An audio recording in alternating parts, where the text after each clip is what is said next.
Hello everyone, বৈঠকি ইনস্টিটিউশনের official YouTube চ্যানেলে আপনাদের প্রত্যেককে স্বাগত জানাই। আমরা যদি একটু ভালো করে দেখি, প্রথমে শ্রীলঙ্কা, তারপর বাংলাদেশ, তারপর নেপাল, তারপরে ভারতবর্ষের লে লাদাখ। যে জেনজি জেনারেশনকে নিয়ে বলা হয় তাদের দ্বারা কিচ্ছু হবে না, তারা কিছুই করতে পারবে না, তারা কিন্তু এক একটা সরকারকে ফেলে দিতে পারে এবং নতুন করে দেশের রূপরেখা পরিবর্তন করে দিতে পারে তারা। তবে লে লাদাখের ব্যাপারটা ঠিক সেরকম নয়। তাহলে কি? আমরা থ্রি ইডিয়টস সিনেমাটা হয়তো অনেকেই দেখেছি এবং অনেকের খুব প্রিয় সিনেমা এটি। সেই রকমই যে বাস্তবের র্যাঞ্চো অর্থাৎ সোনাম ওয়াংচুককে গ্রেফতার করা হয়েছে, তার বিষয়টা কি, কারণটা কি, লাদাখে ঠিক কি ঘটনা ঘটছে? আমরা প্রত্যেকেই জানি যে লাদাখ একটি খুব শান্তিপূর্ণ এলাকা, লাদাখের মানুষজন খুব ফ্রেন্ডলি। তাহলে কেন সেই মানুষেরাই উগ্র আন্দোলনে সামিল হয়েছে? যদি একটু ভালো করে দেখি, এই 6 বছর ধরেই প্রায় চলছে ক্রমাগত লাদাখে একটা শান্তিপূর্ণ অনশন ধর্মঘট হয়েছে, কখনো কখনো শান্তিপূর্ণ আন্দোলন। সোনাম ওয়াংচুকের নেতৃত্বে লাদাখের সাধারণ মানুষের বেশ কিছু দাবি, যেটা কখনোই কেন্দ্রীয় সরকার মেনে নিতে বা মান্যতা দিতে রাজি নয়, সেখান থেকেই আন্দোলন। যতদিন না পর্যন্ত তাদের দাবি মেনে নেওয়া হবে ততদিন পর্যন্ত চলবেই আন্দোলন। আবার তারই মাঝে আমরা দেখতে পেয়েছি যে জাতীয় নিরাপত্তা আইনে ধৃত সোনাম ওয়াংচুক, জাতীয় নিরাপত্তা আইন বিষয়টি কেমন?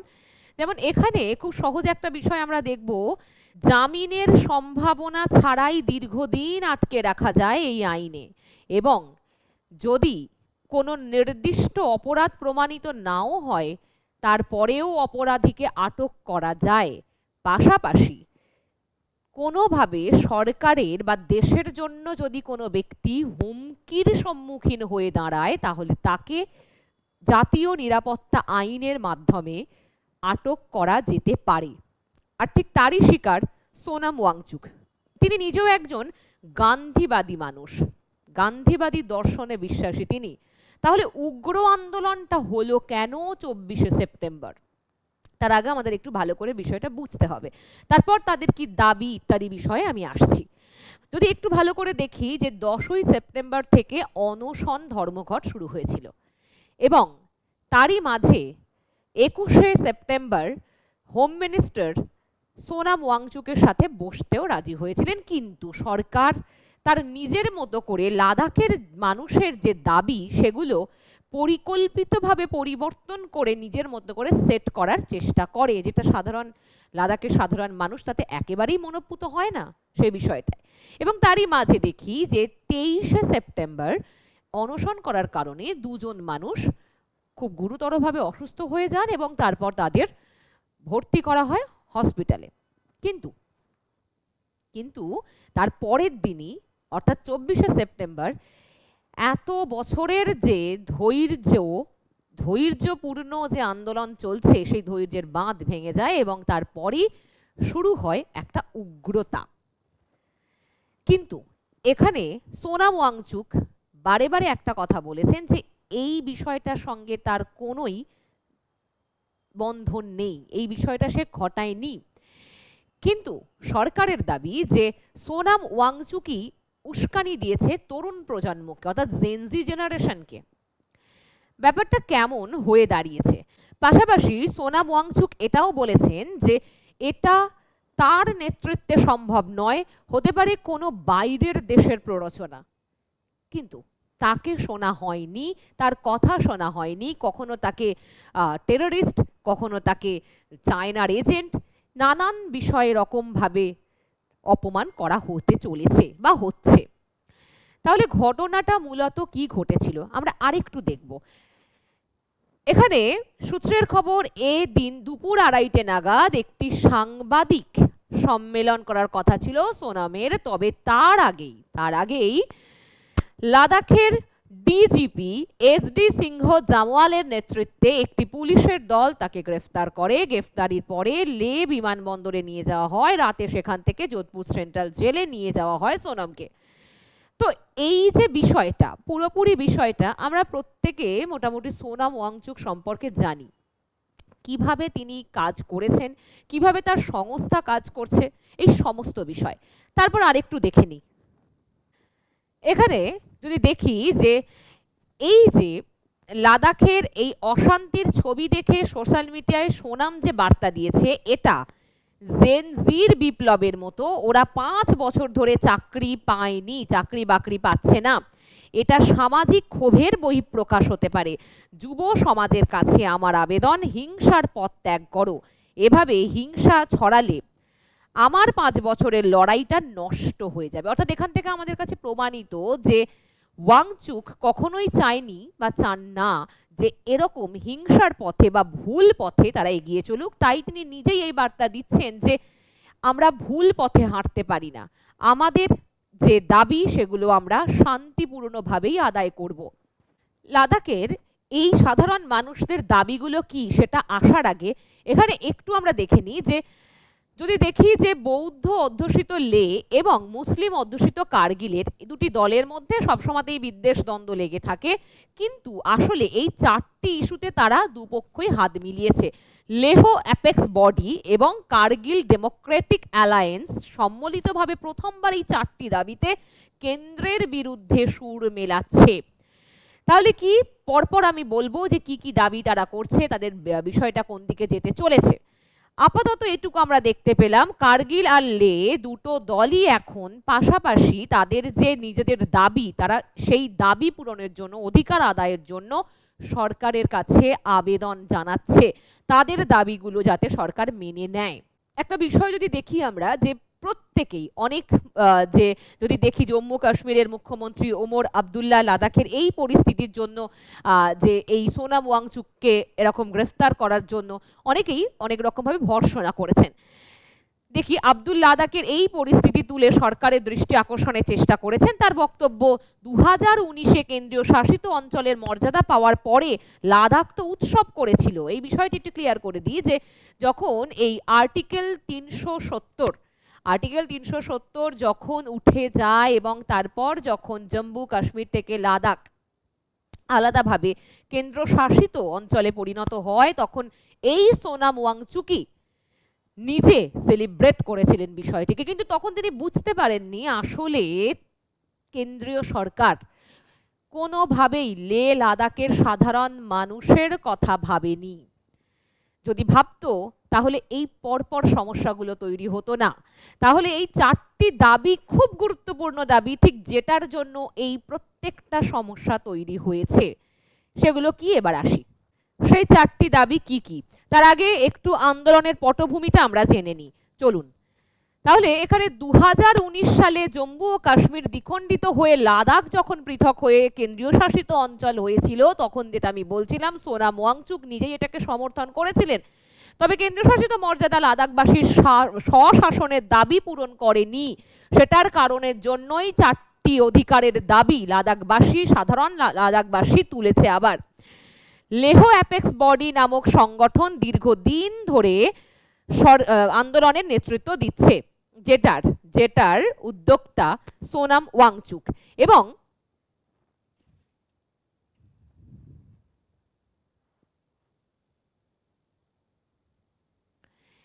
এবং তার এই সংস্থার লাইসেন্স বাতিল করে দেওয়া হয়েছে FCR অর্থাৎ বিদেশি অবদান নিয়ন্ত্রক আইন দ্বারা।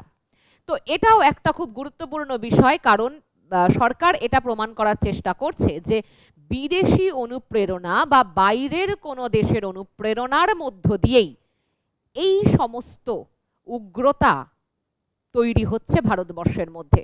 এখানে একটা রাজনৈতিক প্রোপাগান্ডা তৈরি করা হচ্ছে, পুরো দৃষ্টিটাকে ঘুরিয়ে দেওয়ার চেষ্টা করা হচ্ছে।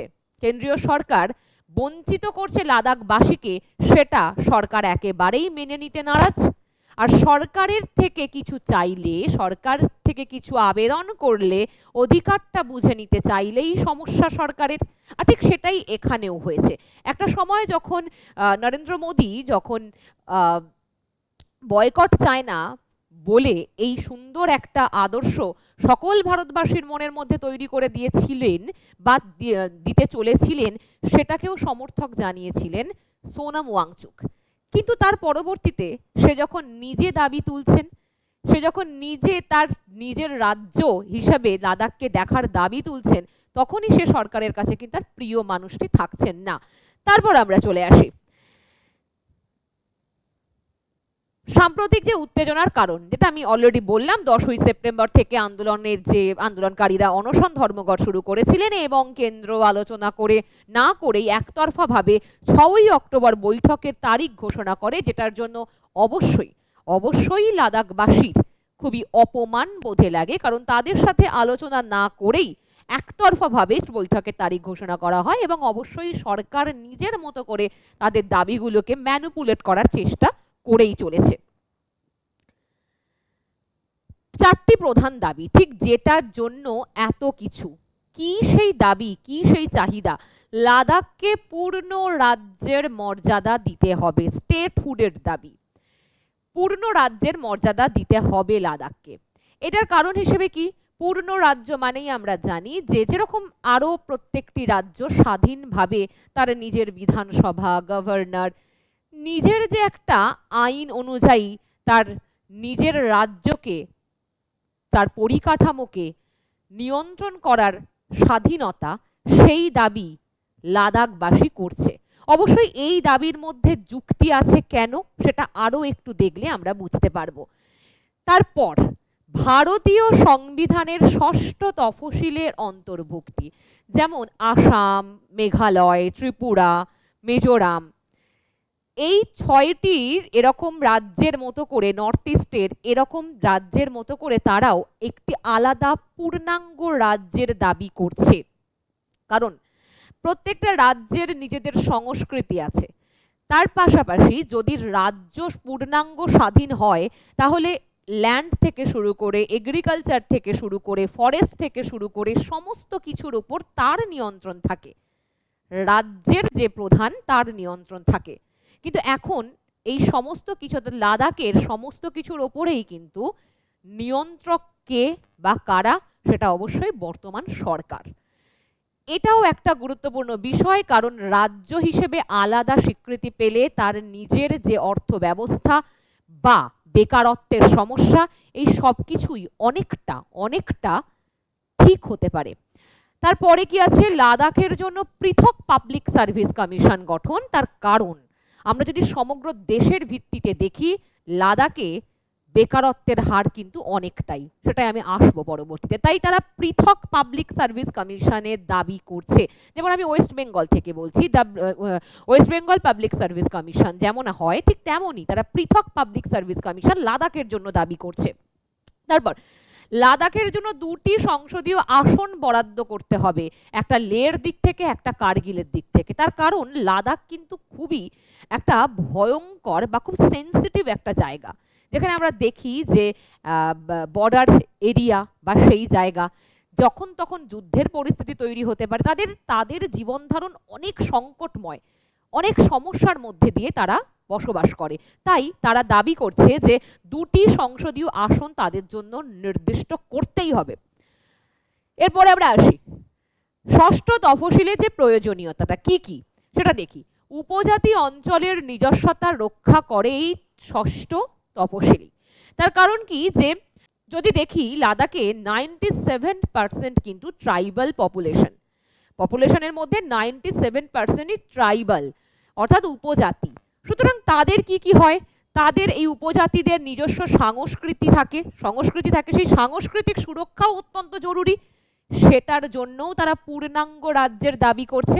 এ প্রসঙ্গে একটা কথা বলে রাখি যে এখন যদি সরকার কোনো পুঁজিবাদী কোনো কোম্পানিকে নিয়ে গিয়ে সেখানে বলে বসে যে এই জায়গায় 6000 কোটির যে প্ল্যানের একটি সোলার ফার্ম তৈরি হবে, এবং প্রত্যেকটা কোম্পানি প্রথম দিকে যায় যে নিজেদের একটা অন্য ভাবমূর্তি নিয়ে, সেটা লাদাখের ক্ষেত্রেও হবে। তারপর তাদের যে পরিবেশ, তাদের যে সংস্কৃতি, সেগুলো ক্ষতিগ্রস্ত হতে শুরু করবে, ধ্বংসপ্রায় হতে শুরু করবে। সেটা লাদাখবাসী একেবারেই চায় না যে অন্য কোনো বাইরের মানুষদের দ্বারা তাদের সংস্কৃতি, তাদের জীবন ধারণ যেন কোনোভাবে ক্ষতিগ্রস্ত না হয়। তারপর কি, আর্থিক, প্রশাসনিক, আইনিগত স্বায়ত্ত শাসনের যে সুযোগ সেটা কিন্তু লাদাখ এখন পাচ্ছে না। এটা অবশ্যই দাবি করা খুব স্বাভাবিক, কারণ আর্থিকগত হোক, সেটা যে জবের দিক থেকে হোক, মানে কর্মের দিক থেকে হোক, বা স্বাস্থ্যের দিক থেকে হোক, সব দিক থেকেই নির্দিষ্ট রাজ্য গঠন যদি না হয়, যেই প্রবলেমগুলো লাদাখ এখন ফেস করছে সেগুলো তাদের অবশ্যই খুব স্বাভাবিক দাবি থেকে তারা বলবেই নিজস্ব রাজ্য চাই। তার কারণ কেন্দ্রীয় শাসিত হয়ে লাদাখ তার এই অধিকারগুলো একেবারেই পাচ্ছে না, লাদাখ কোনোভাবে বঞ্চিত হয়ে যাচ্ছে তার এই সমগ্র বিষয়টা থেকে।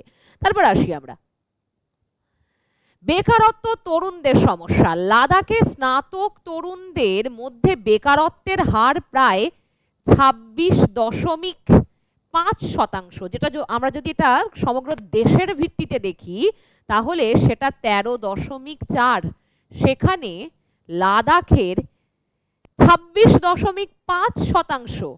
এবার এই কারণেই তরুণ প্রজন্ম, যেটা সোনাম ওয়াংচুকও একই কথা বলছেন যে জেন জি জেনারেশন, দেখে মনে হবে যে এই আন্দোলন, এই যে হঠাৎ করে উগ্রতা তৈরি করা, এটা হয়তো কোনোভাবেই তাদেরই কাজ, অথবা তাদের কেউ প্ররোচিত করছে।